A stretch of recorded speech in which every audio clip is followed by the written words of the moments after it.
4 days left until the election. Donald Trump and Hillary Clinton are both headed to the battleground states of Ohio and Pennsylvania.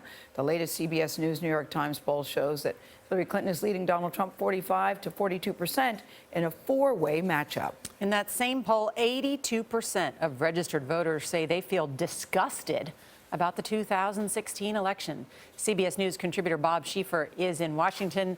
Bob, good morning. You heard that number, the number of people that are disgusted. I'm wondering who's not disgusted. Well, exactly. And why shouldn't they be? Here we have, dangerous times, the threat of terrorism, the government in total gridlock. It took 8 months to even approve funds for finding a Zika vaccine. And yet we have a campaign that's been all about sex tapes and things that normally aren't even discussed in mixed company. Yeah, Bob, what's the long-term too. effect of disgust? Yeah, everybody you meet on the street is saying, how much longer, how much longer? Yeah. It's 4 days. What is the long-term impact of disgust? That's such a strong word.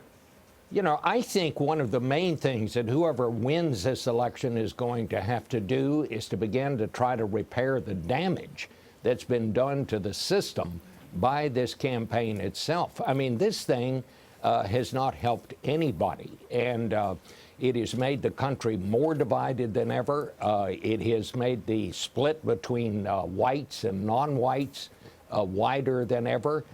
This is something that's brought out the dark side of America, and we've got to find a way to get back on track here. And number one, get the government running again. We have all these charges, people saying, I'm going to do this, I'm going to do that. First thing we've got to do is figure out some way after this election to get the two sides working together again. Never in the history of this country has one party or one person been able to get everything done and do it by themselves. You always have to have the help of the other side. I mean, look at Lyndon Johnson and the Civil Rights Acts. He had to find ways to work with the other party. So far, this election events nothing along that line, and no hint as to how they're going to work together. Bob, with all that's happened in the last week, where do you see the momentum 4 days out now? Well, if you'd have asked me who's going to win this election 10 days ago, it was beginning, at least I was beginning to come to the belief that Hillary Clinton was going to win. Her path seemed much wider than Donald Trump. But since the latest email drop, we've seen this thing begin to close. At this point, I have no idea who's going to win it. It's going to come down to a couple of key states.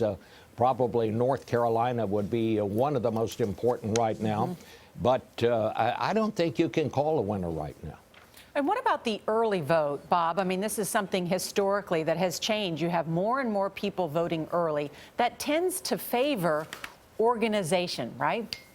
Yes, it does. And I think that is one of the things that if Hillary Clinton wins this election, I think we'll look back and say it was because she did have this good organization. She has much more organization than Donald Trump has had at all, and it has brought out a big early vote. Generally speaking, an early vote would favor the Democrats because there are more Democrats than Republicans. But again, we can't make any predictions about this thing. The one thing we know about this year, Nora, is that predictions have never been very good. So it's going to be one of those. We always say, gosh, why do we have to have all these polls and things? Why can't we leave it to the voters? Let's have an exciting election night.